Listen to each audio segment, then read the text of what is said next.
Hey everybody, and welcome to the latest episode of the Rock and Roll Experience with Mike Brunn. In this episode, I sit down with guitarist Steve Brown, and he shares with us what it was like going from being a fan of Kiss in the 70s and 80s to being in a band that opened up for them and then covering a Kiss song and getting some feedback from the band members themselves. He'll of course also talk about his time as a guitarist in the band Trickster, as well as the current band that he is in right now, Tokyo Motor Fist. Also, Steve will share with us what it was like to join one of the biggest bands in the world, Def Leppard, on a temporary basis. He will share with us going through his first sound check and having members of Kiss watching over his shoulder and what that was like. In short, I think there's something for everybody in this episode, and you guys are really going to like it. I'd like to thank Steve for taking time to sit down and chat with me. It was a great conversation. Thanks, Steve. Hit that subscribe button below on my YouTube channel and head on over to my Facebook page, The Rock and Roll Experience with Mike Brunn, and follow me there. Each and every day, we talk about all the rock and roll music that you love, and I think you'll really enjoy the page. Now, without further ado, let's get started with my conversation with guitarist Steve Brown. All right, hey everybody, welcome to the latest episode of the Rock and Roll Experience with Mike Brunn. I'm really excited to have on my show today somebody you may notice from Trickster, or perhaps you may notice him from Tokyo Motor Fist, or maybe even some time with Def Leppard. Everybody say hello to Steve Brown. Welcome, Steve. Thanks for joining me on the show.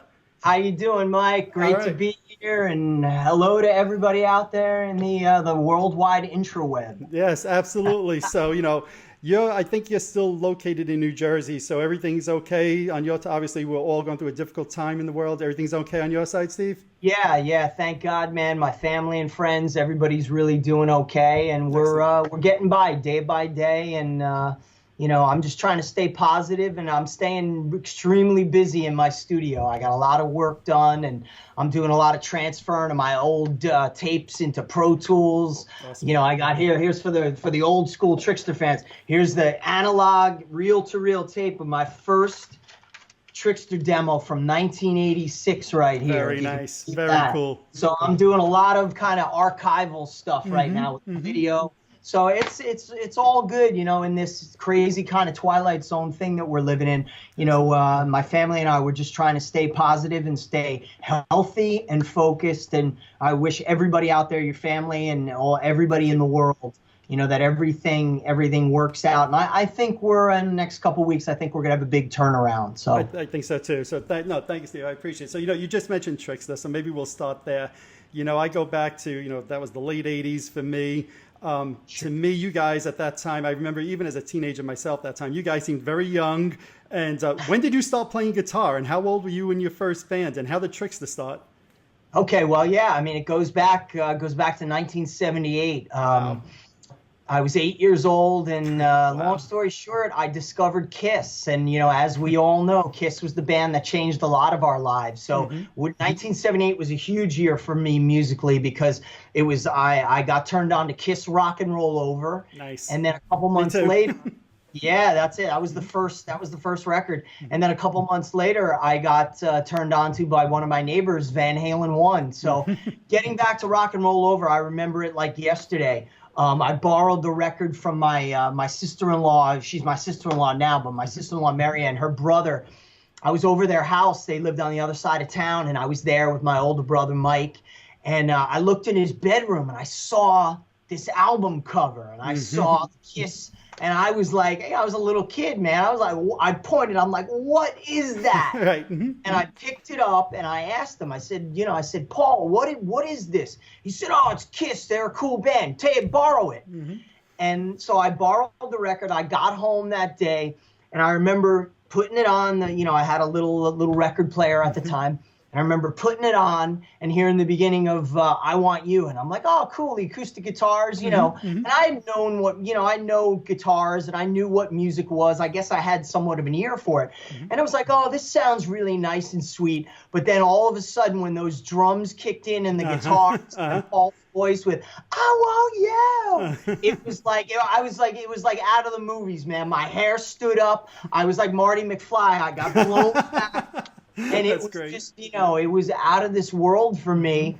And probably, I'm going to say probably within a month, I asked my mother and father if I could start taking guitar lessons. Nice. They brought me down to the local music shop, which is in Maywood, New Jersey, this place called Musically Yours. Okay. And I started taking guitar lessons. And then it was right after that, you know, a couple months after I started playing guitar, one of my neighbors said, "Oh, you play guitar? You got to hear this." Mm-hmm. And he brought me inside and he played Van Halen 1. He played Running with the Devil. And then it went into Eruption. Right, wow. And I remember hearing the end of Eruption, and I couldn't even, like, it didn't even sound like a guitar to me. Right. I thought it was like some sort of video game. I thought it was a sound effect. Like, I didn't know what it was, and I had to ask him. I go, what is that? And he goes, "That's a guitar." He's like, "It's this guy Eddie Van Halen." And it's so, yeah, it was 1978 was just such a powerful year. Absolutely. And it was, you know, the year and those two bands changed my life forever. Awesome. You know, and they're still, you know, the two greatest bands in my world still to this day. With that, now, did you ever get to see them in concerts or in the late 70s, early 80s? I did. Nice. So, of course, it was, you know, those years, 1978, 1979, it was Kiss Mania, Super Kiss, as we like to call it. Absolutely, yep. And, so the Dynasty Tour, 1979, Madison Square Garden, I went to the second night, which was just... And again, it was one of those moments where it was my first concert, first time ever going to Madison Square Garden. Nice. And I, you know, first time seeing that whole experience of going and seeing the people, the guys selling the bootleg shirts. My brother bought me a bootleg Kiss shirt. Nice. And then the first time, of course, I remember like yesterday going into the concert, sitting there and that smell. What is that smell? Smelling pot the first time, sure, you know? Right. And people in 1979, it was all over the place. Right, much different than now. And it was just, you know, it was one of those a life-changing moment for me, seeing your heroes, seeing them come to life. Your first concert, it was louder than loud, and it was just, it was insane, and I still, like, remember it. And what's cool now is, you know, I'm still such a fan that I go on YouTube, and I'm always looking for new footage, and, you know, I'm still looking. I don't know if anybody has any footage from that, any video footage from that Garden show.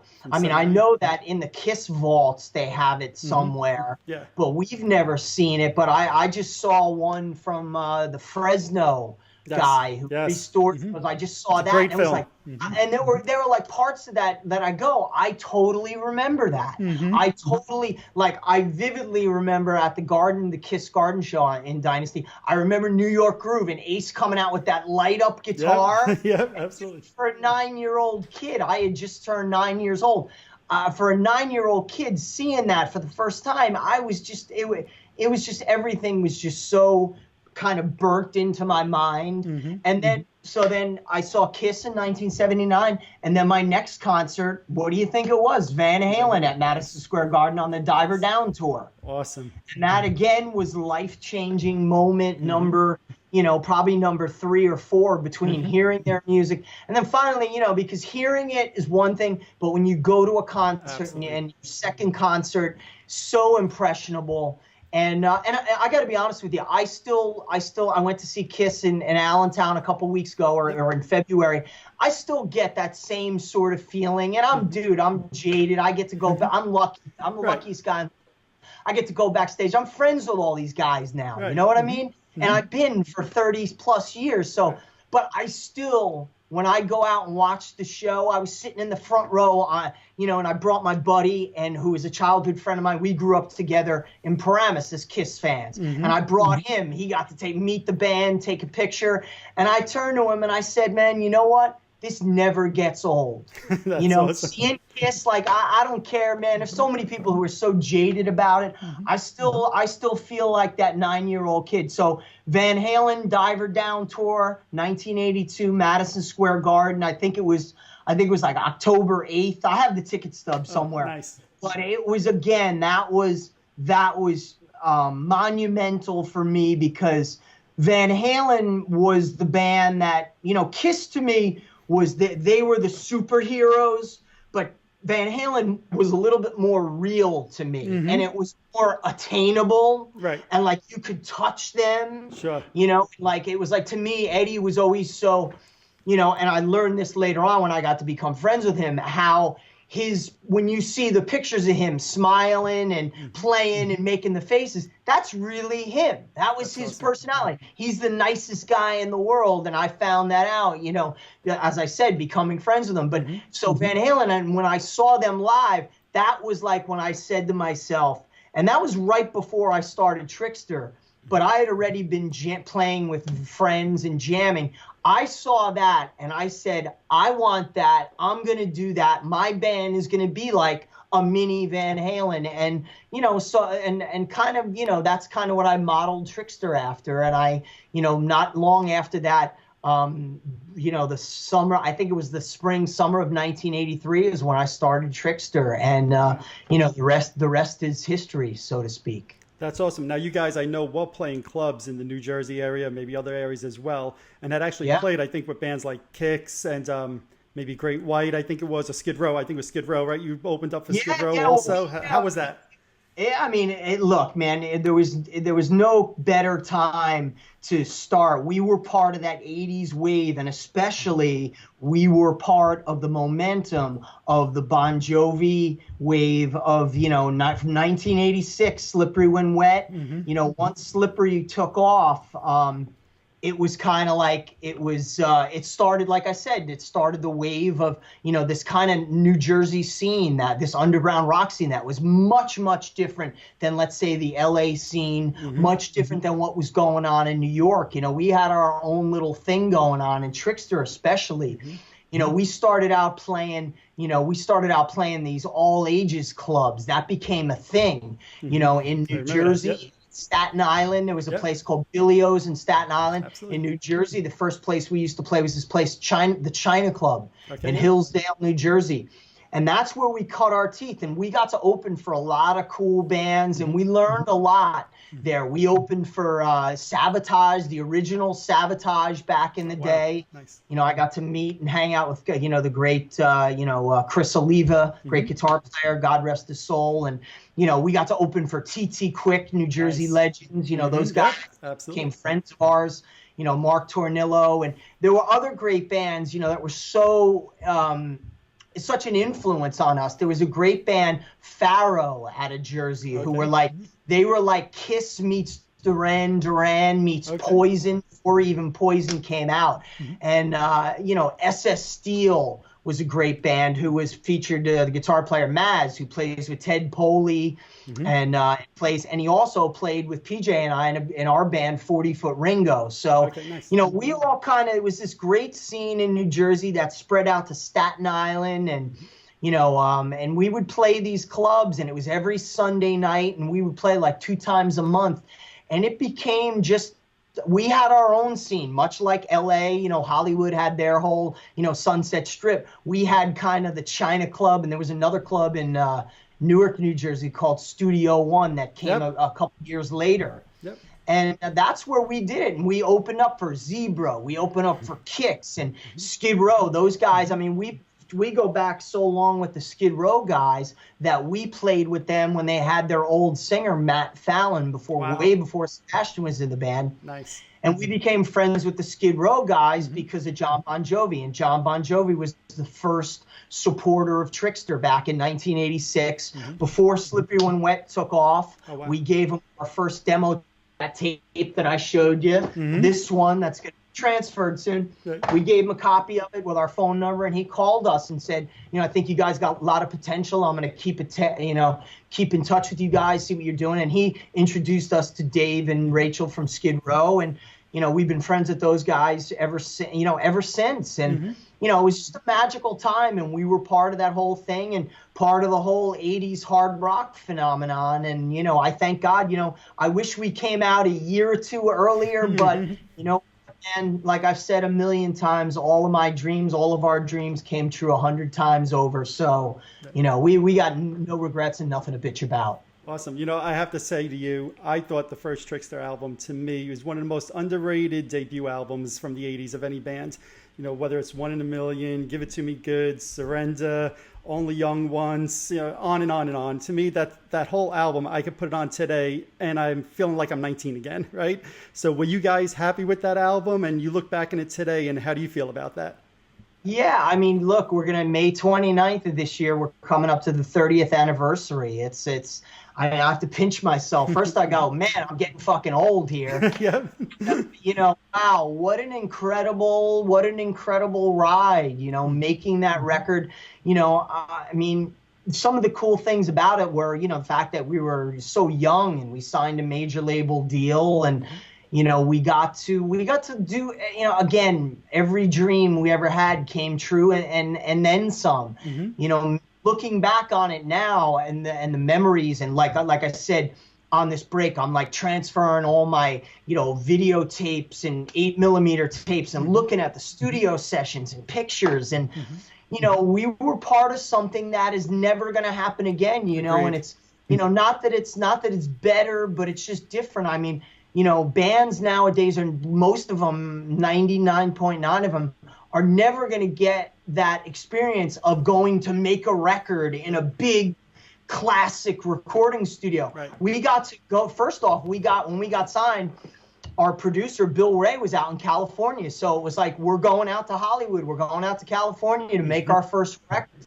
Right there. We're going out to, you know, a completely another world for us. Mm-hmm. And so that was incredible. You know, we lived in this corporate housing, these things called the Oakwoods, which were this, you know, all the bands and, you know, that went out to make the record stayed at. So it was a magical, magical time. And, you know, we got like I said, we got to work at these incredible studios. We recorded and did pre-production for the first Trickster record at the legendary Sound City studio. Which is, you know, they made that great documentary on Dave Grohl did. And, you know, it was just, like I said, man, we did all the things that like our idols did. You know, we made records the way Kiss did, the way Van Halen did. You know, we got to work in Fleetwood Mac's studio. Wow. I remember when we were recording, Y&T was in the next room over.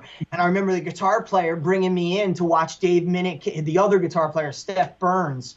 He brought me in the control room to watch Dave Minnicchetti doing, you know, guitar parts. It was the first time I ever saw a guitar player in the studio playing with a wireless. Oh, wow. And he was doing his guitar tracks with the wireless, and he told me that's how AC/DC recorded Back in Black.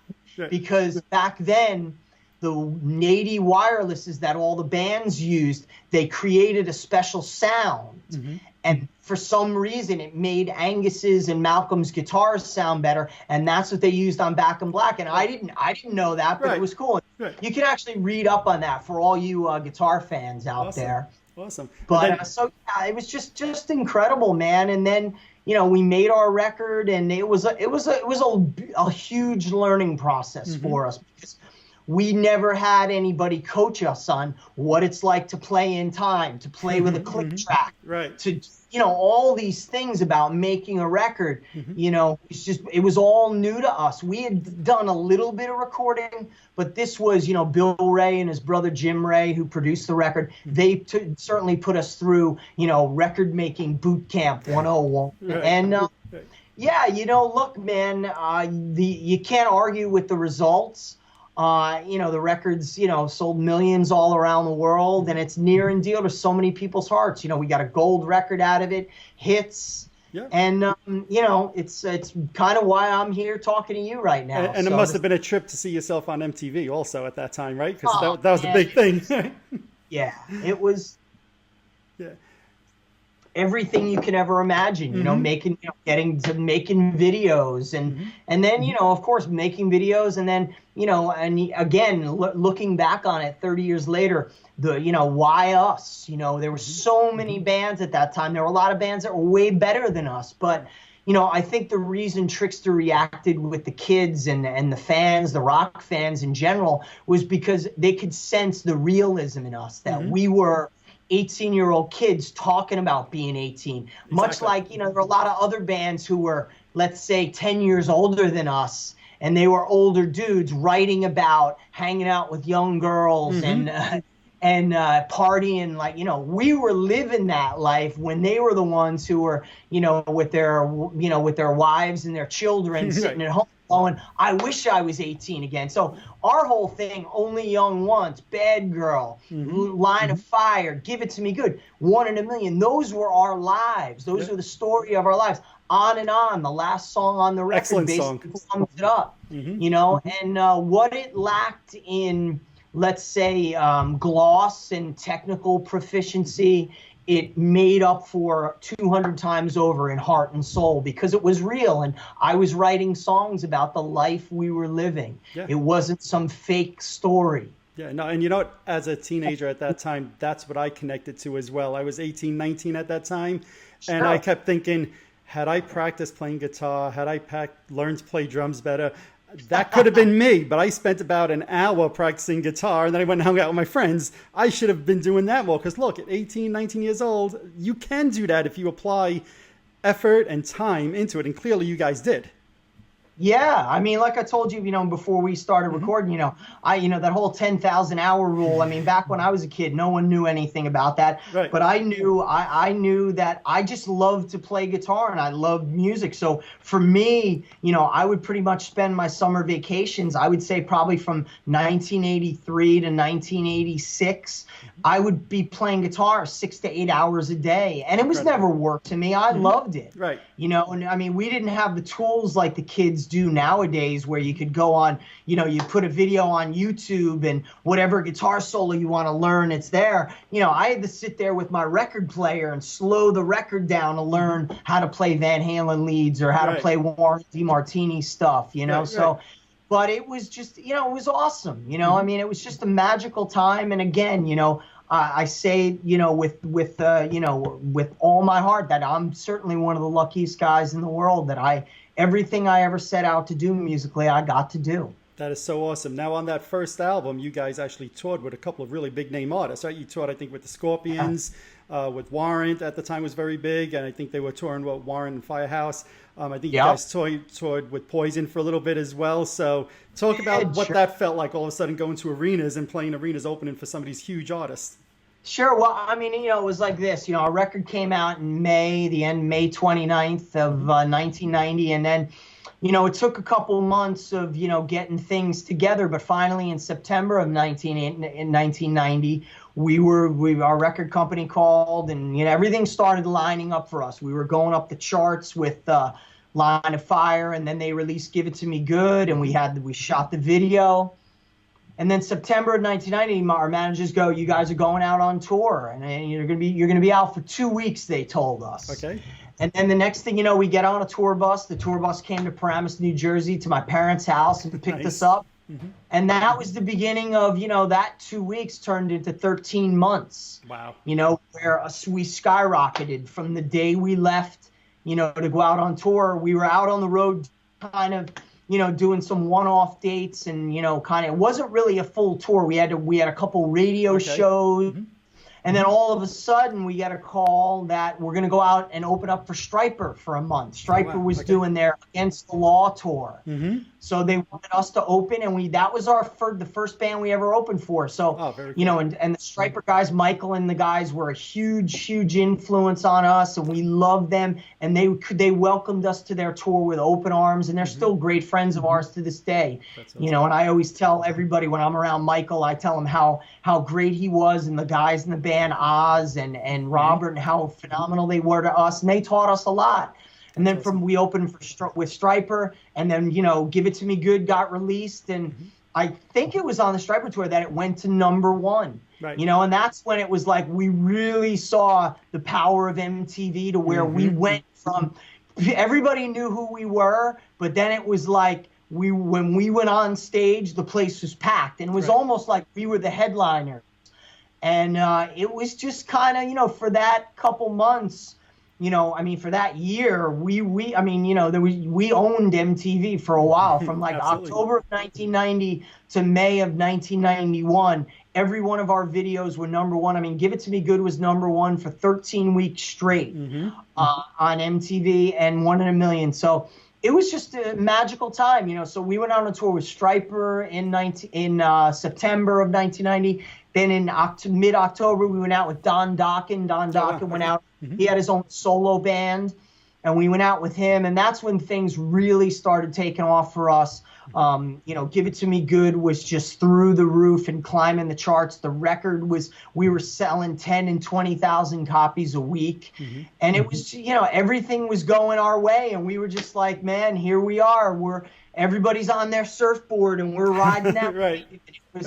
There was no stopping us, and we enjoyed every moment of it. And we were, waking up at 6 o'clock in the morning, going to radio stations. We had interviews all day. We had them playing these great shows at night. It was, again, we were living the dream. And, no one at that time, no one was doing it better than we were. Right. So then that was the first album. The second album then you record is Here.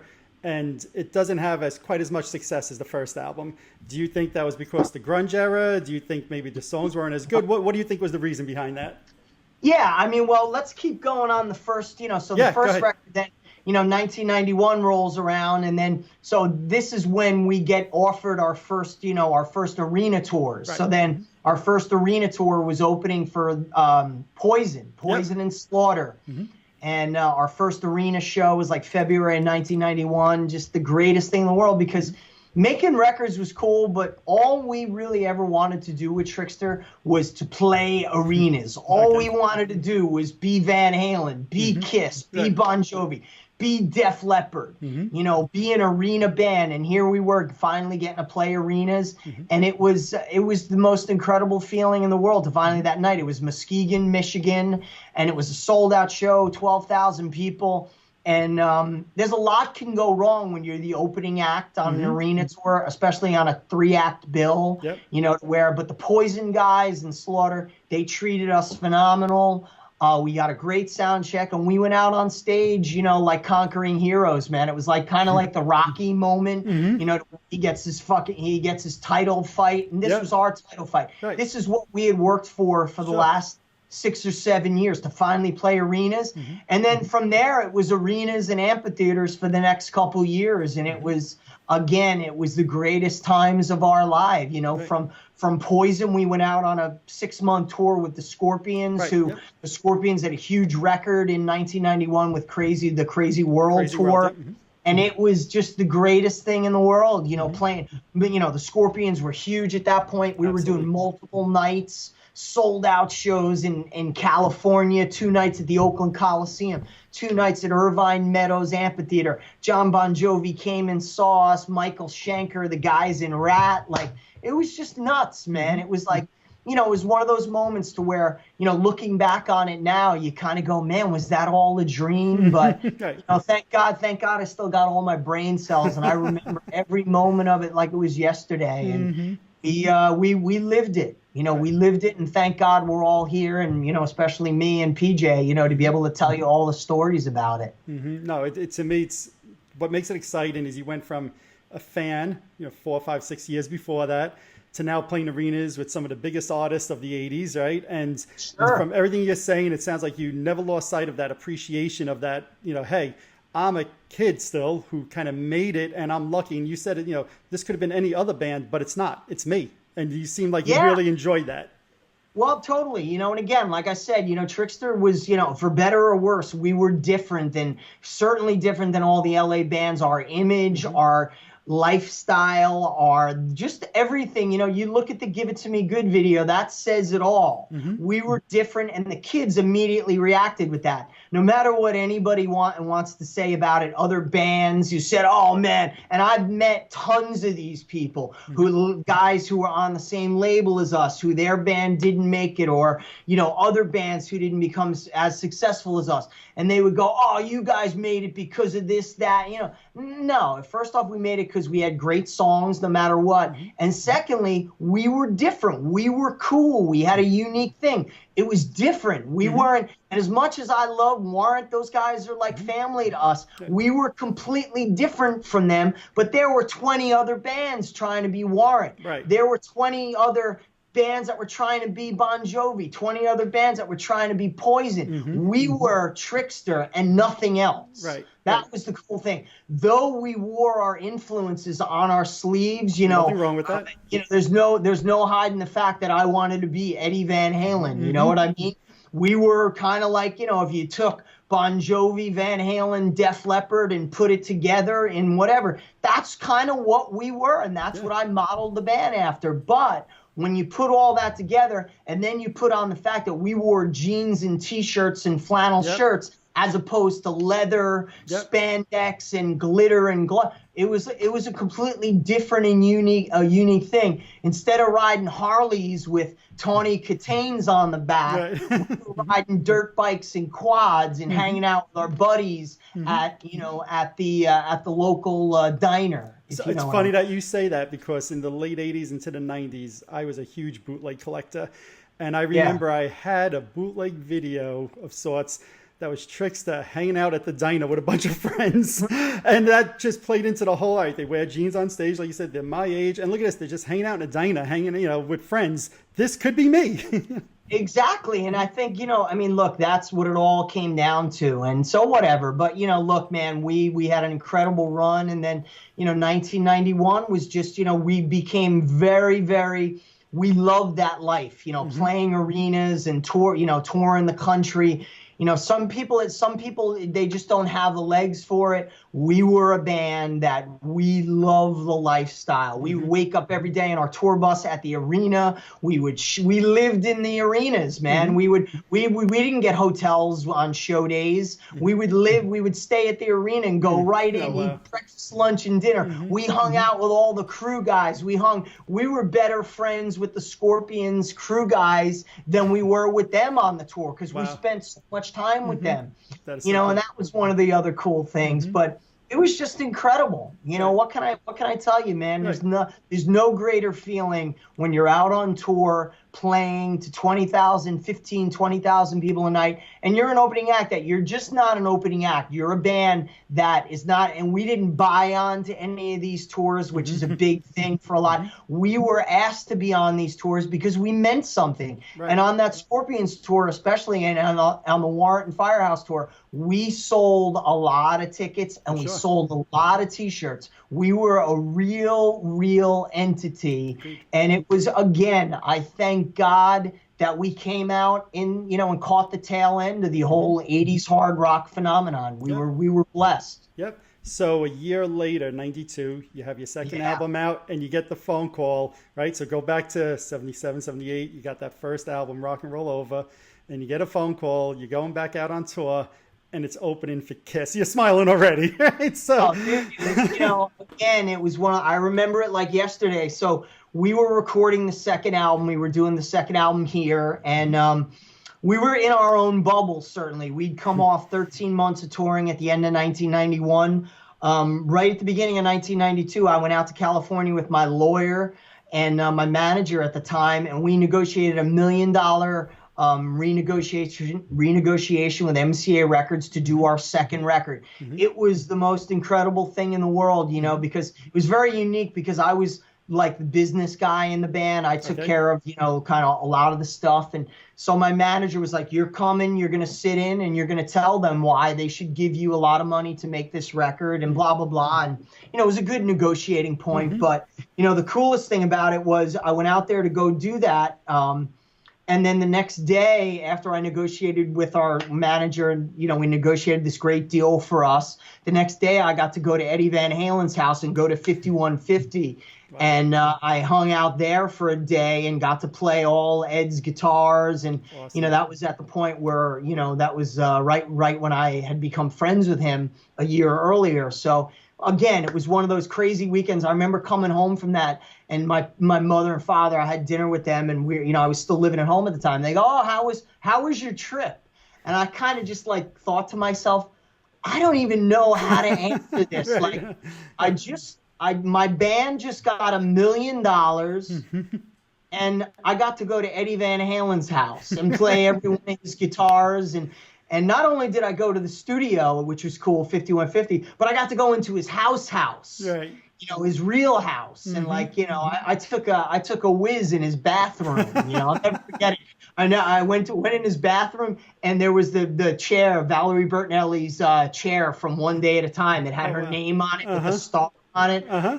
Those like casting chairs. Right. Yep. Absolutely. So it was just surreal, man. And so 1992, we all knew, we all know what happened, but what I was saying, we were living in such a bubble at that time with Trickster that we were untouchable. We came back and we made some money, and everybody was buying cars and motorcycles, and, we weren't buying houses yet, but everybody was kind of enjoying, the life, let's say. And then we started making this record, and I had written all the material for the record, for the Here record, out on the road. PJ and I, we were doing demos. I had this portable recording studio out especially on the Warrenton Firehouse tour. We were doing demos in the dressing room. We have some incredible footage of it. But the whole Here record was written out on the road. So we came back and went right to work. And we made this incredible record here. We worked with James Jimbo Barton, who produced Queensryche, and he didn't produce Queensryche, but he was Queensryche and Rush's engineer, and I was co-producing the record. At that point, I had known how to make records, and I really took all the notes that I learned, all the things that I learned from Bill Ray and things that I learned from Mutt Lang and from Mike Shipley. We had worked with Mike Shipley, who was Def Leppard's engineer at the time. He remixed 1 in a Million for us. And with that, that was at the point where I said, I want to take more control over the way this band sounds. And so the second record is when I stepped up and I told my managers and I told the band, I'm co-producing this record with Jimbo. And we made this phenomenal record, but unbeknownst to us, that everything was changing and musically, and it certainly did. But it was the summer of 1992, and we're out finishing the Here record. We're living in LA again. We're living like rock stars, man. We each had our own rented Mustangs, cruising back and forth to the studios, cruising down Sunset Strip. We were full-on rock stars in Hollywood, loving it, going out every night, partying, living the life. It was unbelievable. And we get out there, and I get a phone call. PJ and I are in my room, get a phone call from our managers. Guess what? You guys are going out on tour with Kiss. And it was just, I actually have that. I have it on videotape. Do you really? When PJ was talking to our manager, it's like unbelievable. And that was, that was kind of, one of the last unbelievable moments that we had, because shortly after that, everything kind of went downhill pretty quickly. Absolutely. But that was one of those magical times. Here it was, a little, what am I going to say, 13 years later from the time that I saw them at Madison Square Garden, that Trickster is my band that I started as a little kid. We're going to be going out on tour, opening for Kiss, My Heroes. Right. And that was just, again, another dream come true. Now, they say sometimes don't meet your idols because you'll be let down, right? So now here it is. You grew up, like you said, Van Halen, Kiss were your bands. Kiss was a little bit different in 92 than it was in 76, 77, 78, sure. Right? And there was no Ace, no Peter, but there was still Paul, there was still Gene, Bruce and Eric Singer. What was it like? Did you meet them? Did you get to talk to them at all? What was it like for you as a fan, as a member in a great band? What was that like for you?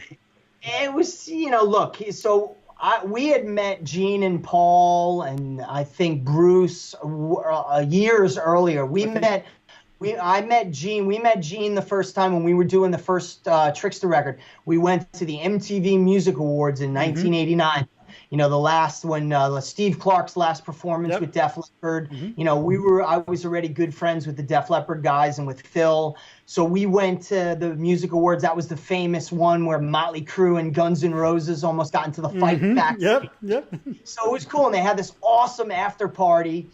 And I remember we were walking around, and it was just like we were just sitting there like pointing, oh, there's so-and-so. And I remember seeing Paul Stanley walking around with some hot blonde, And then a couple minutes later, we look, and there's Gene Simmons and Chuck Wright. Chuck Wright was in House of Lords at that point. Yep. And they were walking, and I was like, I was with Pete and PJ, and I said, we got to go say hi to Gene. So we went up to Gene, and he was so cool to us. And you know, I introduced myself, and I said, Gene, we're from the band Trickster. We're from New Jersey. We're out here recording our record. And he liked Gene Simmons, of course, just like the movies, just like you see. He totally becomes Gene, the businessman. He had Simmons Records at the time, so he was big. He goes, Trickster, yes, you guys are on Mechanic MCA. He knew more about our radio than we did. You know, it was super cool, and Gene was so great and so nice to us. And you know, I remember him saying some funny stuff about, you know, make sure you use condoms. The typical Gene, you know. Typical Gene, and right? Still to this day I call him Uncle Gene because he's like that guy. He treats you, and I consider him like a family member in that sense, that he's always looking. Every time I see him, when I saw him a couple weeks ago, he always goes, so tell me, what are you doing? What are you selling? What's happening? Are you still with Def Leppard? He's always got that, and he's always had that, and I love him for it. But so finally opening for Kiss, it was everything you could ever imagine, you know. They were very gracious to us. Paul and Gene were great. Eric Singer was phenomenal. We had a bunch of mutual friends with Eric. A couple of our crew guys who were with us, who used to work for Danger. Danger toured with Eric when Eric was in Paul Stanley's solo band. Okay, yeah. And so they had known Singer, and especially from Alice Cooper, when Eric Singer was playing with Alice Cooper. Yep. And Danger opened. So our crew guys were friends with Eric, and Derek Sherinian was the offstage keyboard player at the time. So he was with Alice Cooper. So there were so many people who were intertwined with us, Danger, who, you know, those guys were like family to us, still are. And I play with Danger once in a while. These guys are brothers of mine. So it was incredible, man. And we had a phenomenal time on that tour, even though we all know the ship was sinking. Yes. But it was, you know, like I like to say, you know, we knew the ship was sinking, but for us, it was a pretty cool way to go down. Absolutely. Kiss didn't suck. And Kiss, that was one of their best tours, non-makers, the Revenge tour. They were at the top of their game as far as I'm concerned. Oh, absolutely. No, their set list, that tour was great. The musically was great. One of the things Kiss fans talk about is, to your point exactly, you know, the ship was sinking, but it was sinking somewhat for everybody. So Kiss was only playing to, like, in some cases, half-filled arenas. Was there ever any talk on that tour, you know, between yourself and the other bands on the tour? Like, hey, what's going on? Why is there only, you know, 6,000 people here tonight? Or, you know, what was the conversations like? I think it was, we all knew what was going on. I mean, for us, Trickster, it was like, we did the video. The first single off the Here record was Road of 1,000 Dreams, and we shot this great video, spent a lot of money on it, and right before the tour started, we kept asking our managers, you know, why isn't MTV playing our video? Why isn't they're like, oh, they're going to add it next week. They're going to add it next week. And then right as the Kiss tour started, I remember getting a phone call from my manager, and he said, I got bad news. MTV's not going to play your video. They basically turned their back on every, you know, hard rock band from the 80s and 90s, and they're not going to be playing your video. And it was kind of like right there and then, I think I looked at PJ and I said, man, this is going to be a long road for us. And it was. But, you know, with that being said, we did 3 months of arenas with Kiss on that tour, with Great White and with Faster Pussycat. Yep. We had a phenomenal time. And for the most part, you know, there were a couple shows that were really bad, but I mean, we were doing, I think the average on that tour was like 8,000 or 9,000 people. You know, we had some ones that were really bad, but, you know, look, man, even a year before, we had some shows with the Scorpions that weren't that good. So, you know, it was, look, anything, we all know, any musical genre, anything that becomes, whether it's a movie, whether it's a fad, whether it's anything in the world that becomes so famous and so big, and especially with music, whether it was disco, whether it was British pop bands, there's always, it comes to a bubble and the bubble bursts. It always happens. And look, like I said, I just thank God that we were part of it, and what we got to achieve was more than 99.9 percent of all musicians ever get to achieve. We got a gold record that sold millions around the world, and we still have careers because of it. And again, it was just the greatest thing in the world. And of course, I look back on it as some of the greatest times of my life. Absolutely. So then a few years, maybe a number of years after that, you actually appeared on a Kiss tribute album, Kiss My Ankh, right? And you recorded a Million to One, right? So I guess my first question was, there was a tribute really for Vinnie Vincent, but it's all, Kiss stuff and Vinnie Vincent stuff on there. Were you a Vinnie Vincent fan? And talk a little bit about recording that version. It's a bit different than the Kiss version, but it's cool and unique in its own way. It is, yeah. Well, it came about, from my old dear friend CC Banana, AJ, who was a local guy. God rest his soul. He's no longer with us, but he came to me with the idea, and I was like, let me think of a song. And I'm not sure if I thought of it or CC did, but either way, A Million to One was always, I love Kiss. I love the Lick It Up record. I still love it. I think it's a phenomenal record. But A Million to One, I always love that song. I thought that I still, to this day, think it's one of their best songs. I think it's one of Paul's best songs that he ever wrote. And Paul and Vinnie, too. I mean, obviously, Vinnie Vincent was a huge part of the resurgence of Kiss in the 80s, and he wrote some phenomenal songs, and he also wrote I Just Wanna on Revenge, which was one of the best songs on the Revenge record. Mm-hmm. So needless to say, no one could really, you can't discount Vinnie Vincent. So I thought it was, first off, I thought it was a funny, unique concept. Yeah. Like, here, let's do a tribute record to Vinnie Vincent. Like, that's awesome. Right. So yeah, it was cool, and I was like, well, I don't want to do the obvious, which is I'm not going to do a cover version. That's, you can't get, to me, you're not going to get any better than the original. So I took a completely different approach, which was kind of the acoustic thing, and I used, I think at the time I was really into the Def Leppard 10 record or the X record. Mm-hmm. And it was really poppy, and it was kind of at the whole boy band, Max Martin, who I thought was a phenomenal producer, writer. Max Martin was kind of like the Mutt Lange of the late 90s, early 2000s. Okay. If you listen to those Backstreet Boys records and NSYNC records, there's a lot of Mutt Lange, Def Leppard influence on the production. And so I was like, it just came to me, and I'm like, I'm going to make this like an acoustic sort of Def Leppard, with a really powerful, soulful vocal, because I wanted to really showcase. And at that point, when I did this, I think it was early 2000s, most of the fans out there will remember my band and PJ's band, 40 Foot Ringo, which was a great band, which had Maz from Ted Poley's band on guitar. It was myself on lead vocals, PJ Farley, and the guy Brian Gabriel, this great band, 40 Foot Ringo. That was, we were close to landing a couple deals. We got a big indie deal in Europe and in Japan and made a great record, funny thing. But it was at that time when I was more of a lead singer at that point than I was, let's say, the shredder guitar player. Right. I had completely moved on from being the guitar hero, where I wanted to be known as, a singer, songwriter, and, more of a front man as opposed to being, the lead guitar player. So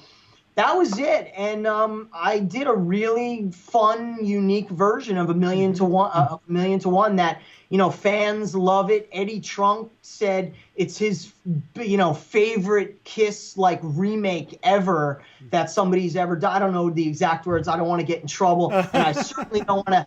I don't want to offend any other bands who did a Kiss cover, because we know there's hundreds of thousands of them. And true. I love all of you, but yeah, it was unique. And still, I know Paul and Vinnie both have heard it. Paul said how much that he enjoyed, he thought I did a great version of it, very unique. Love the vocal. I sent it to Joe Elliott. He never heard it, and I sent it to him a couple years ago, and he was blown away by it. He was like, "Oh man," he told me, he's like, "You did it great. Your vocal was, amazing vocal on it." It's a bad Joe Elliott impression, but something. And that's one of the things I remember when I first heard it is, I knew you from the Trickster days. I never knew you could sing that well. And I was like, I had to look a few times. Like, wait, is Steve actually singing on this song? Wait, hold on. He sings also? And to me, and that's not an easy song to sing either. That's a great Stanley vocal, a great song, like you said. And to me, the cover, like you said, it's different. It's unique, but it's really cool. I love the cool vibe of it. Absolutely. Yeah. It is, and it's still to this day. I finally released it on iTunes a couple years ago, and so you can get it. I did this. I had my guy do a cool makeup thing, Yes. which is the full star and the Vinny Unk on the one side, and so it's been the response from the Kiss family and the Kiss fans has been nothing but positive, and I know Vinny's heard it and he spoke very highly of it. So it's very, very cool, and I'm proud of it, certainly. Absolutely. And it reminds me, I've been again on the downtime, I've been really focusing on my voice and practicing my singing every night. And I was out over the winter. I was out on this tour. I did this thing called the Wizards of Winter, which is kind of like a theater version of TSO. And so for the first time, I'm going to say probably in 20 years, I was out on a tour that I didn't have to sing at all. Oh, wow. So I was on the road for 2.5 months and I didn't sing. And when I came back, I was like doing gigs with my 80s band, Rubik's Cube, and my voice wasn't the same. And I'm like, man, I got to get back. So ever since I got back after the New Year, I've been really practicing my vocals. But I forgot that I have 1,000,000 I got to put that on my, I sing along to the Dennis DeYoung stuff because I play with Dennis from Styx once in a while. I got to sing the Tommy Shaw songs. Oh, wow. And those way up there. Absolutely. Singing the Def Leppard parts, I got to do the high stuff, Vivian's parts, which are really high. So I put together a playlist of all the songs that I sing every day. Some of the Joel Turner Rainbow stuff, but I got to put 1,000,000 on there because that is. Yeah, I forgot how good that vocal is. Absolutely. So now you've mentioned Def Leppard a couple of times, right? So I remember, I think it was 2014. Obviously, we all heard the news. Unfortunately, Vivian Campbell needed to go get some cancer treatments. And Steve Brown's going to step in for Def Leppard for, I don't know exactly how many shows, but I know it was for a little bit of time. Yeah. Talk about that moment. Now, you're in arguably one of the biggest bands from the last 20, 30 years, right? Multi-platinum albums. Everybody knows every one of their songs. And all of a sudden, you're part of that band. Talk about that. How did that happen, first off? Well, it happened over a 30-year friendship that I met the Def Leppard guys on the Hysteria tour in 1987, 88.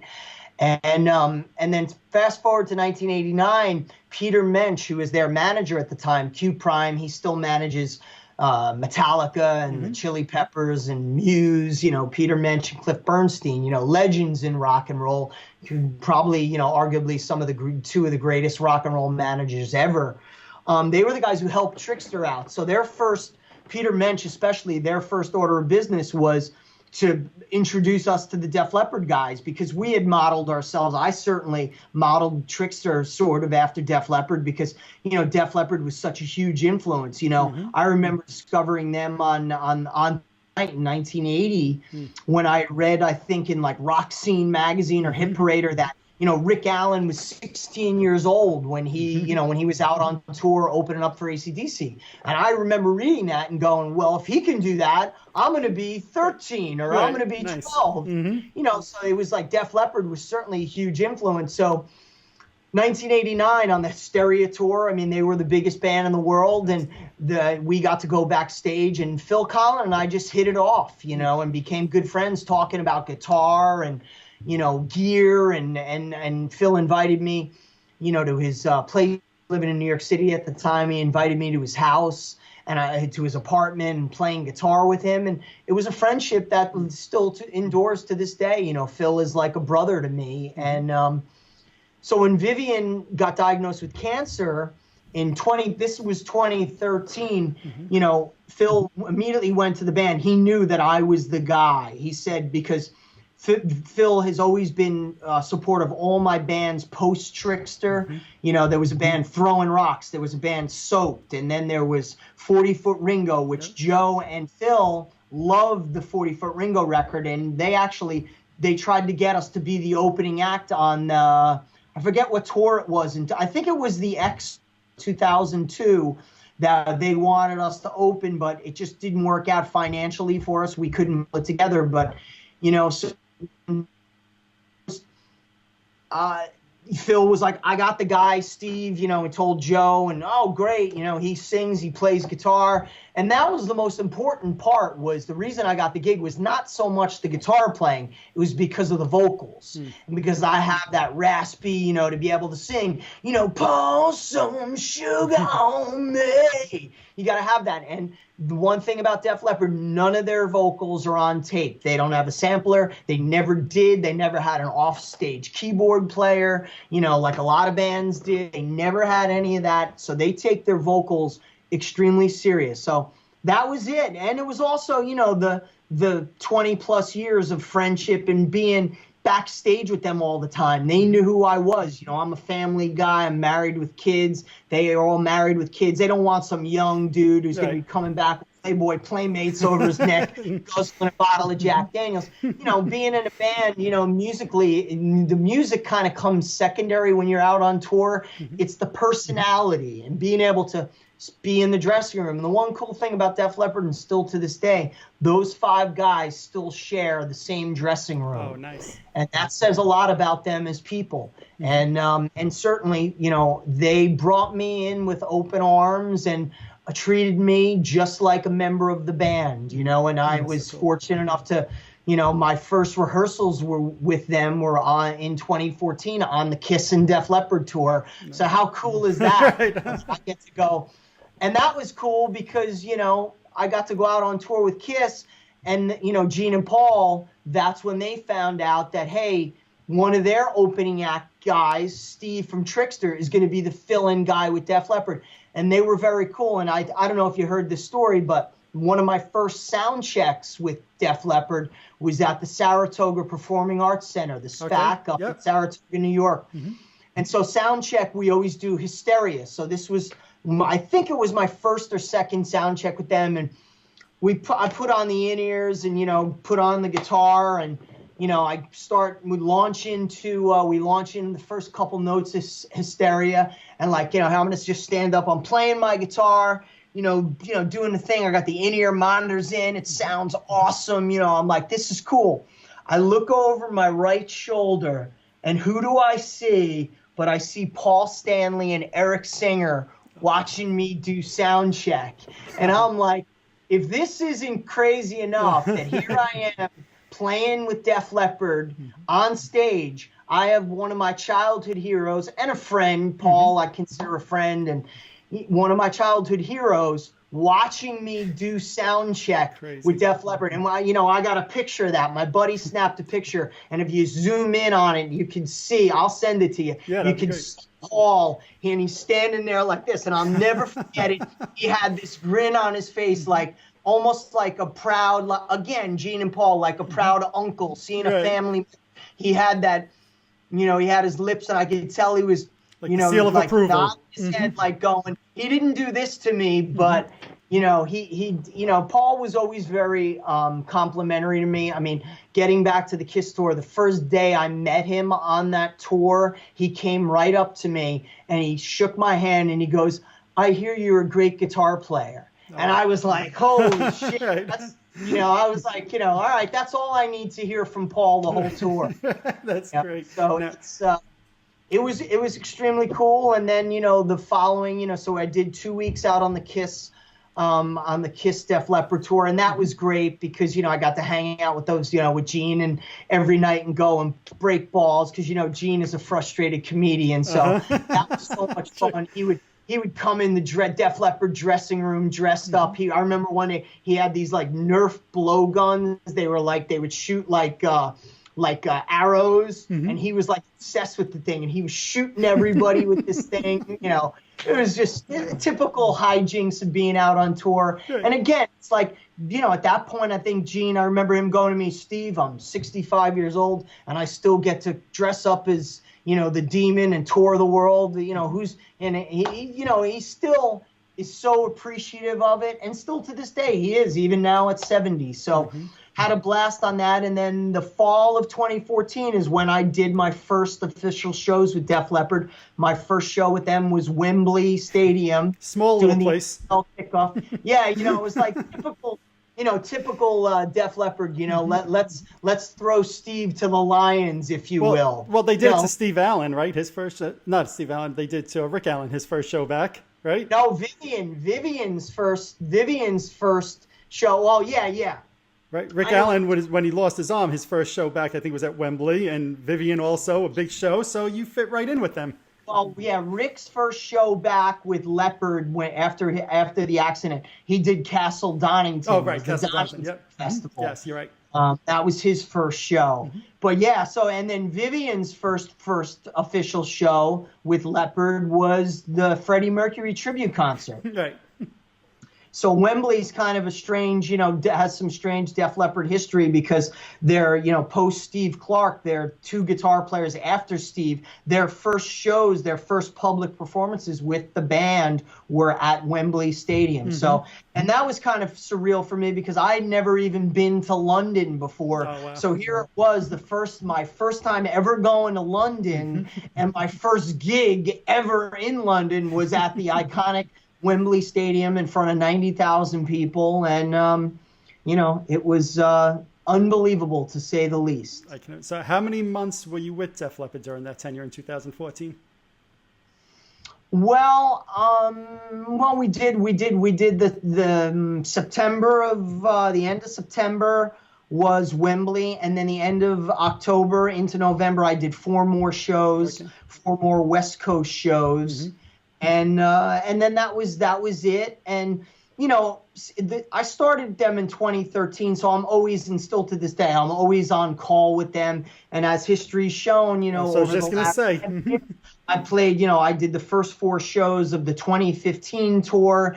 Then I almost did a couple shows in 2016. I came back in 2018 and did 3 shows playing for Phil Collins, which was a unique thing. And, I saved the day again. And, that was unique because no one, besides myself, there's no one who's ever played guitar for 2 guitar players, the 2 separate guitar players in a major rock band. So, I'm still waiting. Eddie Trunk said he's going to make me a trophy for that someday, but I'm waiting for that. I think you deserve it. Now, didn't you also get the phone call to fill in for Phil, like pretty much like 24 hours only notice type of thing? Like pretty much. It was 24 hours. I got a phone call at 7:00 in the morning. I got a text from their manager, Mike Kobayashi. Basically said, can you be in Albany in 5 hours? And I said, of course. Right. One thing I learned with Def Leppard, and this goes back to the first trip I ever made with them in 2013. Summer of 2013 was my first trip ever to Europe. On 4 hours notice, I got a phone call. Steve, you're flying to France. Make sure your stuff is together, blah, blah, blah. You got to fly out of JFK Airport. Meanwhile, I live in New Jersey, and this was a Friday. And I had to get from northern New Jersey out to JFK Airport, which is out by you in Long Island. Indeed. Rush hour traffic to make a 9 o'clock flight. And this is my first time ever going to Europe. I had never flown to Europe. I don't know anything that's going to happen. And by all of God's graces, somehow I didn't hit any traffic. My buddy Terry drove me. So what I learned after that trip is always to have my suitcase packed, always to have a guitar ready.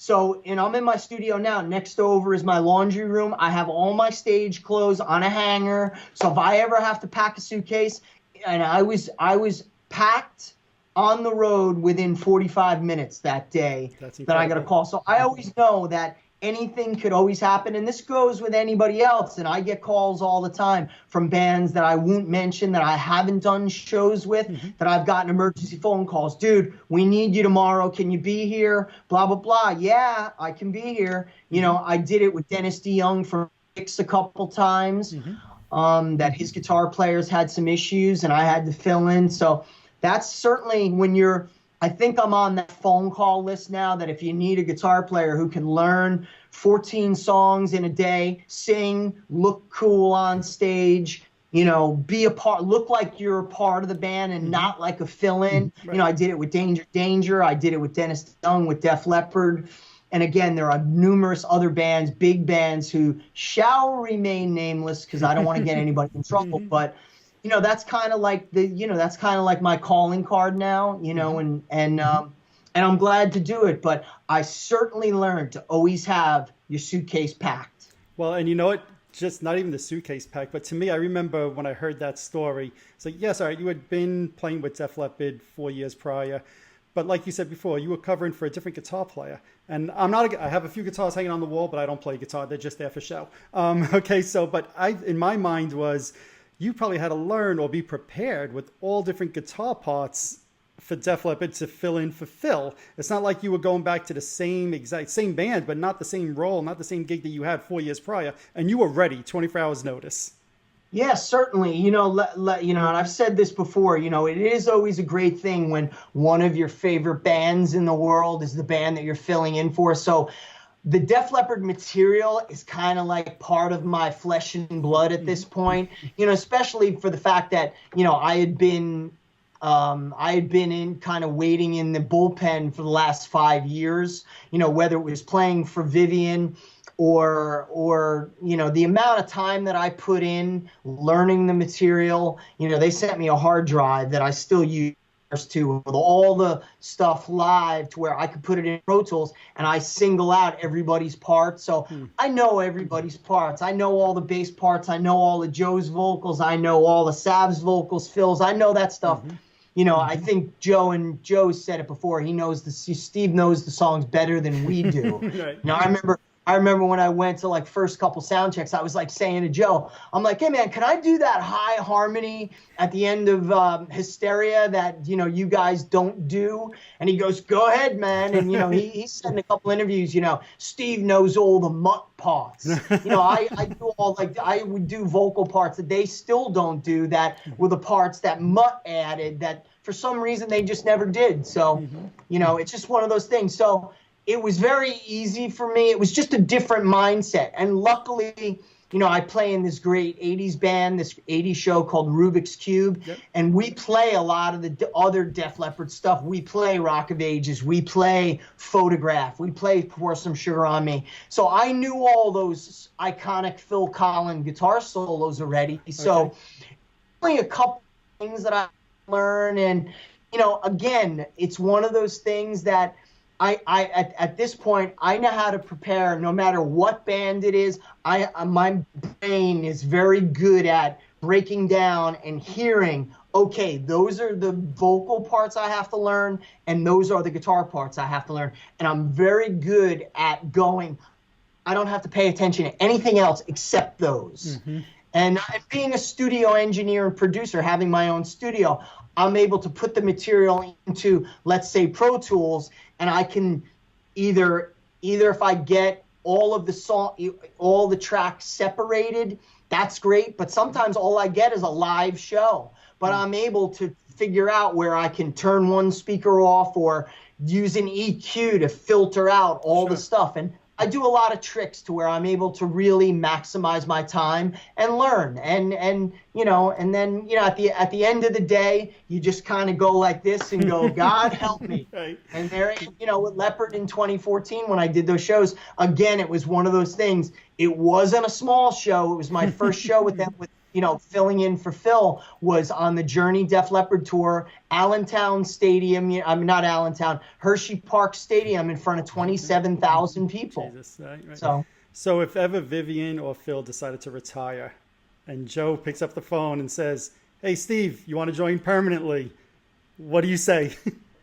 Wow, that's you. Yeah, you know that answer. Everybody knows that. I mean, I'm the sixth, that's for sure. I'm the sixth Def Leppard. Everybody knows that. So it's just, and getting back to those guys as people, they're all just great people and they have a phenomenal organization. They care so much about all their crew guys and the people that work for them. And they treat everybody, it's like one big family, and I'm very good friends with all the crew guys, my various techs who worked with me, whether it was Vivian's tech, Wolfie, or Scott Appleton, who was Phil's tech, John Zacco, who's Phil's tech now. These guys are friends of mine, and they're tour managers and, past and present, all these guys a lot of the guys that worked for Leppard, up until recently had worked for the band for 30 and 40 years. Wow, so that's great. A lot of guys have retired now. They have a new organization, but getting back to what I said before, there are very few bands that still share the same dressing room.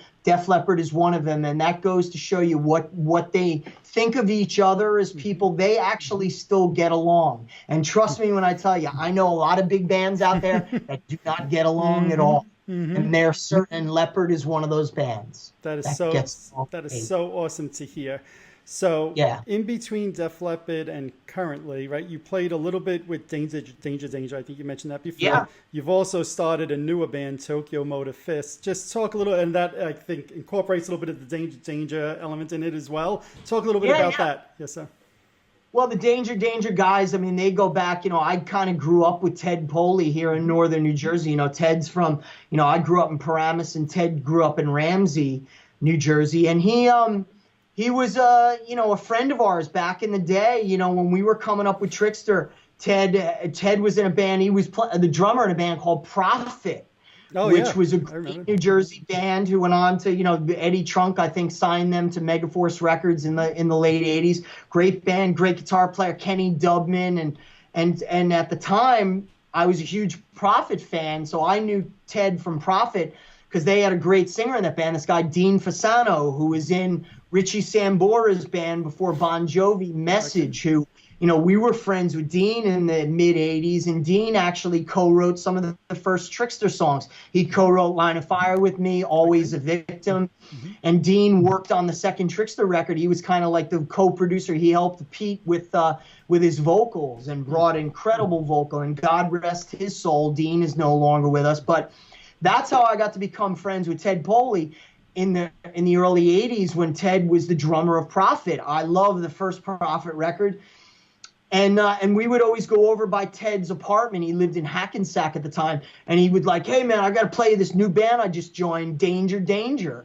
And he played us the original demos. And I fell in love with it. I was like, oh, my God, I love this band.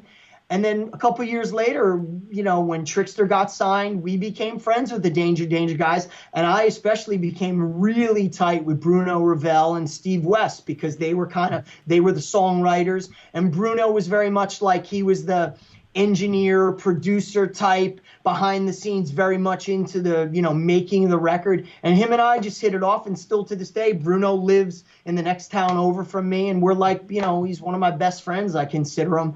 And Bruno actually mixed the new Tokyo Motor Fist record that's coming out. So, a little bit of Trickster, Danger, Tokyo Motor Fist trivia for all the fans out there. We just finished a new record that's coming out probably in October. It's called Tokyo Motor Fist Lions. And a couple years ago, so Frontiers Records, who, is the melodic rock epicenter for all the bands, the great record label, Serafino from Frontiers came to me and said, hey, I want you to do a record with Ted. Can you put together one of these, let's say, super groups? And I was like, sure, man. And, let me think about it. And it was a kind of a no-brainer because at the time I was playing some cover gigs with Chuck Berge, who was Billy Joel's drummer. He was in Rainbow. And he's another New Jersey guy who I had known for a long time when I was a little kid because he played with Joel and Turner. And Joel and Turner from Rainbow was somebody I played guitar with for a little while, playing the Rainbow stuff, and Richie Blackmore. And that was another one of my bucket list moments of being able to play with Joe. And so Chuck lives in the next town over from me in West Milford, New Jersey. So they were like, who else would you get to play? I'd get Chuck Berge on drums, and I'd get Greg Smith on bass. Greg is a Long Island guy, legend. And so Tokyo Motor Fist was born. And it was just supposed to be one of these Frontier supergroups where we make a great record. And it turned into something more. We wound up doing shows, and the personality and the chemistry of the band, we're all kind of cut from the same mold, the East Coast, tri-state area mentality, the joke, a lot like you. You know how it is, man. Yep, we all kind of have a certain way of thinking, and it really lent itself to a great band that, we're not just one of these Frontiers records that never plays live. That never goes, Chuck and Greg and Ted come to my house and do their parts, sing. And, we do a record like a real band, not like one of these, drop it on Dropbox, even though we utilize technology. Of course, but we've played shows. We just did the Monsters of Rock cruise. And, here we are finishing up our second record. And, I can't wait for the world to hear this record because it's incredible. Well, the first record to me was really cool. And for anybody who's watching this and hasn't heard it, to me, it's like a mix of everything I loved about the 80s, whether it was Talkin', whether it was White Lion. There's certainly, to me, there's Def Leppard influences in there, right? You hear that in some of the songs. But I remember saying to my wife when I was first playing it that it's like a great 80s album that came out in 2017. You know what I mean? That in a very complimentary way. It sounds it sounds fresh. Yet it sounds like the music I grew up loving. And, some of the songs I think are incredible. Shameless, I think is a great, great song. I think it's a great album. Anybody who's watching this and you haven't heard it, go check it out because I highly recommend it. Great harmonies, great playing, great songwriting, great singing. It's just a great album to me. Yeah, it is, man. And we're, again, like I said, the first record, the response to it around the world was just overwhelming, and it was a no-brainer for us to make a second record, and we just love playing together. We have a blast, and there's a real chemistry. Again, like I said, we just got done. We did 2 great shows on the Monsters of Rock cruise this past February. And we hopefully, when the world gets back to normal, when our record's released, we're going to get to do a lot more for our fans and friends all around the world. And I can't wait for you to hear the new album. It's phenomenal. Awesome. Yeah, that's what I was going to ask you. Obviously, we're living in difficult times right now, right? We're all stuck in our houses. But like you said, you toured you played some shows on the first album. So the plan is to, I guess, hopefully play some more shows when the new album drops also. Oh, without question. We had a gig booked. We were supposed to play a couple weeks ago. We were supposed to do this Brad Lee gig, this Ballroom Blitz thing down in Maryland, but it just happened, and right when the whole pandemic broke out and everything got shut down, so we're really bummed out about that. But hey, look, we're all in. This is a first, all of us. My 85 parents have never seen anything like this, so this is just we're in a new world right now, and everybody out there watching, just keep your head together, stay busy, stay focused, watch a lot of Netflix, use this time to learn something. Like I told you before, I've been practicing playing so much guitar, listening to so much music, writing new music. I'm making the most of this time, spending precious time with my family, and that's what you really need to focus on. Don't sit there and try to be so negative about how, you lost so much money. Everything's going to come back. I honestly believe that. And I feel horrible for people. I know lots of my friends, especially in the music business, that, for crew guys, for bands that had tours canceled, their lives are looking pretty bleak right now, but they're good. There are funds set up for people. The government, I think, is doing a phenomenal job. The president's doing a great job in trying to, help with the stimulus here. And, I'm not a political guy in any way, shape, or form, but I believe in this country and I believe in the world, that we are all coming together and we are going to make, I honestly believe when this all blows over, this is going to be a great learning lesson for not only the great United States of America, but the world in general. And I think it's going to make this world a better place, and we are going to learn valuable lessons from this. Steve, that's so well said. And to me, like you said, it's a tough time, but we can remain positive. You could be productive during this time. You said you're writing, you're doing different things. That's what this is all about to me. Take this opportunity, connect with family members that you maybe wouldn't have this time with otherwise, and just everybody stay positive, and this too shall pass. And we'll all get back to rocking together soon enough, right?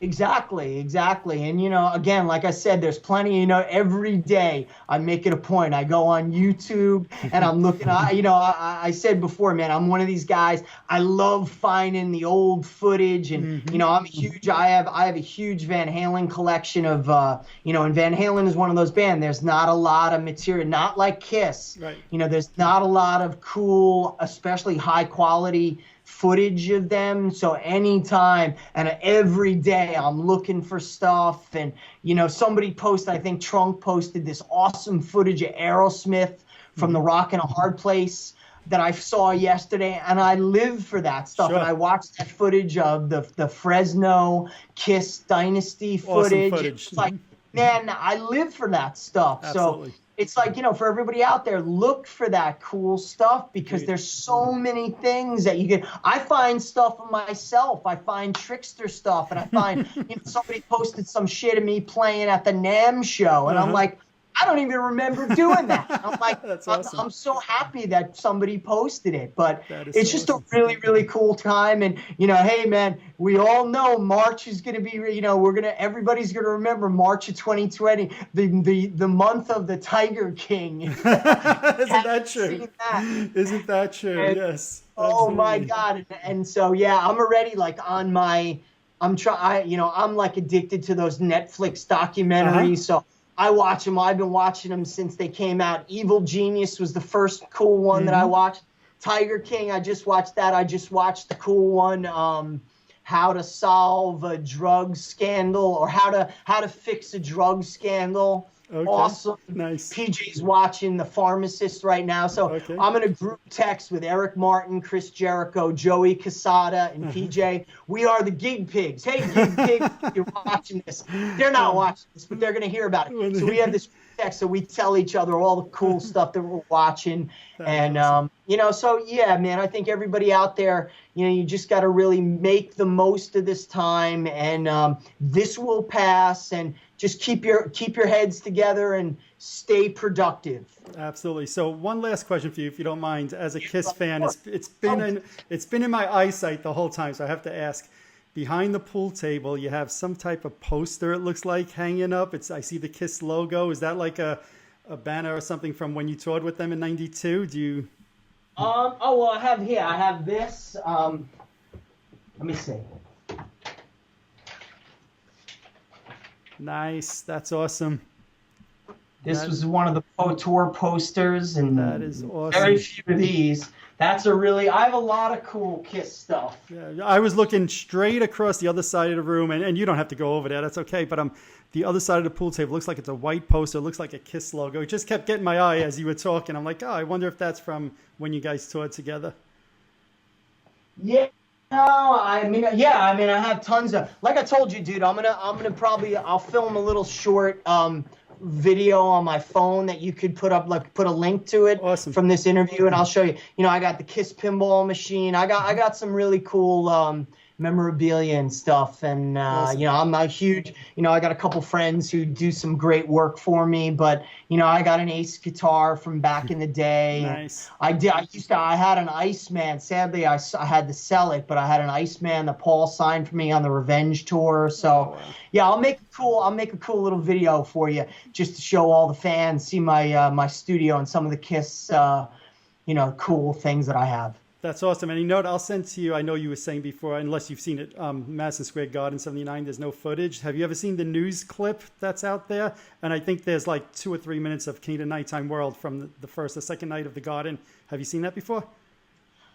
I think I have, but maybe if you have a good link, for it, I'd love to see that, because I remember back in that day, back in those times, I remember Kiss was on 1979, I think it was, on that tour. I remember they were on every daytime talk show, and I remember I was so obsessed with Kiss that I would fake being sick so I could stay home from school, because I knew Kiss was going to be on like the Merv Griffin show or the Dinah Shore show, which is funny because watching it now. And I learned this because in his last couple of years, I used to hang out with Bill Aucoin, and I would go to his offices, and he would tell me stories how they would record all that and they would edit it and just send these TV shows the footage. Okay. They would never actually, very rarely were they ever on the show, but it was just cool to hear that stuff. But I'm, again, like I said, I'm just such a huge fan of all cool things, rock. Right. So let me ask you this one then. You said before you wore the makeup for the cover tune of Million to One, and you had the Paul Stanley eye and the Venus. As a kid, did you ever dress up as a Kiss member for Halloween? Of course I did. Who was it? Well, I did my first year, of course, in 1970. I think it was 79. I was Gene Simmons, and then 1980, I was Paul Stanley. And then 81 Halloween, I was Eric Carr. Nice. Yeah, I'll email you my pictures that I have. of those, and you could post those. But yeah, that was, of course. And then later years, when I got older, I would still dress up. I was Ace, I was Paul, everybody. And then a couple of years ago, I dressed up my oldest daughter, Lily. I dressed her up as Paul Stanley, and she went trick-or-treating. Oh, that's cool. My youngest one, I brought last summer. We went to the Newark show, the Prudential Center, over the summer. Brought my 6-year-old to see, and she got to meet Kiss for her first time. And awesome. Needless to say, that didn't go so well. She was really excited up until, Doc McGee's a good friend, so he got me to the meet and greet, and getting to see the guys and stuff. And for me, I didn't really think much about it. She was my little one, Jade. She was, I was carrying her, and all of a sudden she started going, "Oh, Dad, I don't like this. I don't like this." When I brought her up, she lost her mind. But Kiss is, it's still, again, like I said, it always brings me back to when I was that 8-year-old kid dressing up as Gene Simmons and Paul Stanley. So here I am. Absolutely. 30 plus years later. Well, to me, your story, it's a great story, going from fan to band to mega band, right? A lot of accomplishments. To me, you've created a lot of your own opportunities. To me, talking this whole time, you're always very positive, very prepared. And to me, it's a life lesson that anybody watching this can learn. You don't know what tomorrow is going to bring. Stay positive, be prepared, because you never know what comes knocking on your door, what opportunity. That's right. That's the key. And you just got to believe, that's the key thing. And, if you have talent and ultimately, look, it comes down to, this is what I love to do. And I believe that this is why I was put on this earth, is to play music and be an entertainer and be a rock star. I'm not bashful about it. And this is what I do. And this is what I love. And again, I'm still a fan as much as I am an artist, as a producer, a guitar player. I love it all, man. I love everything. And I'm learning about this I'm kind of new to the whole social media thing, and I love all of it. I'm learning, and the key thing is you constantly learn, and every day I'm practicing guitar, I'm practicing my vocals. It's just what I love to do. So do you have a favorite guitar? I see a bunch of them there. Do you have a favorite? They're all my favorite. It's like asking you which kid you like the best, right? Yeah, of course, I've been an endorser of, Eddie Van Halen's guitars for 30 years, ever since he started working with Music Man back in the day. And, so I'm blessed that, I get sent all this great equipment that I get to use. This guitar is my main, recording. I use this for all my, like the new Tokyo Motorfist record. This is the 78 Van Halen recreation that I use. I use this for all the heavy solos and whatnot. But yeah, I'm a big, FU tone is my bridges that I use. My good buddy Adam Reaver, and 5150 amps, and the Headrush pedal board, and Morley wah-wahs. So yeah, to plug all my endorsers out there. So yeah, I have so many great pieces of gear, and again, like I told you, over here I'm transferring. These are my old audio tapes. I'm actually, for all the Trickster fans out there right now, I'm transferring, doing the tape to digital transfers of the Trickster covers record. So here's the undercovered things. I'm doing all that. It's unbelievable, man. You transfer this stuff and you listen. And I go, man, I remember sitting here, because the Undercovers record was the first record that Trickster recorded in my studio. And I've been in this house for going on 27 years now. So building the home studio was always the dream. I was, instead of buying a Ferrari or a Lamborghini, I took my money that I made from Trickster and I bought a house and I built a recording studio, because I always wanted to be like Eddie Van Halen. He has 5150, and this is I call this 6160. That's great. It's actually called the Mojo Vegas Recording Company. So this is my studio, and it's been certainly, probably, besides my house and my family, it's my greatest investment that I ever made with my money, because this is where I've made records for the last 27 years. Right. And now I'm transferring. I was telling my wife before, I'm transferring songs, and I'm hearing songs that I didn't even know that I wrote. Oh, wow. I hear stuff I go, what is this? And I transfer, I go, oh my God, I didn't even remember I wrote this song, let alone record it. I didn't even remember that I wrote it. Sure. Now, will that stuff be available for people to purchase or download? At some point, I mean, I have, I'm still, this is just so you know, this is 1994. Okay. I didn't transfer over I didn't make the move from tape to Pro Tools until like 2002, 2003. So I got 10 years of music to transfer. Awesome. So, I'll be honest with you, probably, within the next 5 years, you're going to see a lot of unreleased stuff released, which is really cool. And it's great to be able to have this technology and be able to transfer it. And, the good news is it's recorded digital. So as much as I love hearing, let's say, Gene Simmons's Vault, hearing those old demos, man, it's hard listening to that stuff because it's so noisy. This stuff, I was telling PJ the other night, man, I transferred some of the, Trickster stuff and Throwing Rocks, which was a great band that we had right after Trickster, transferring the stuff from the digital, the 8mm tape, the ADATs, or these are DA88s, into Pro Tools. The stuff still sounds amazing. That's awesome. I'm so lucky. Yes, so yeah, for all the fans out there, I'm going to say within the next 5-10 years, you're going to have a lot of, there's definitely going to be a Steve Brown vault. It's not going to be like Gene's to where it's going to come in a road case, but it probably won't also cost as much. Yeah. I love it. I love the vault. I bought one. So let's wrap up, Mike. Yeah. It was an honor and great to talk to you. Great to see you again. Thank you.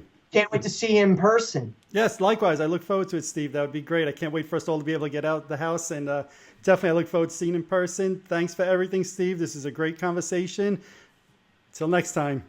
Thanks a lot. You got it, brother. Cheers. Yep, likewise. Alrighty, there you have it. I hope you enjoyed the interview with Steve. Steve, I'd like to thank you once again for your time. It was a great chat. While you're on my YouTube channel, hit that subscribe button below. Also, check out the video Steve sent to me of his basement and some of the cool Kiss and rock and roll collectibles that he has there. Also, head on over to Facebook and follow my page, The Rock and Roll Experience with Mike Brunn, where each and every day we talk about all the rock and roll music that you love. That's it for this time. Till next time, thanks for watching.